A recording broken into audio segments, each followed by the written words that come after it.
Italija i Srbija imaju izuzetno razvijene privredne ekonomske odnose.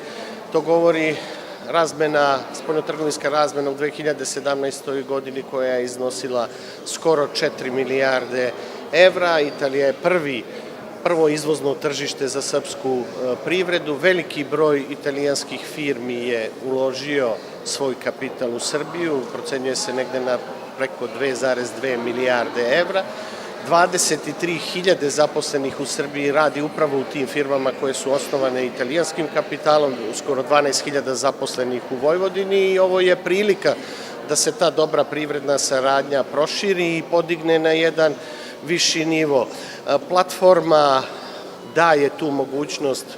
daje mogućnost uvođenja u tu saradnju inovacija, naučno-istraživačkog rada i pokrajinska vlada je to videla kao jednu dobru priliku za dodatni impuls saradnje sa italijanskim privrednicima, saradnje srpskih privrednika sa italijanskim privrednicima. Pokrajinska vlada je svakako prepoznala značaj nauke, naučno-istraživačkog rada i konkretne primene u privredi. Podsjetiću da smo prošle godine bili organizator prvog sajma nauka za privredu.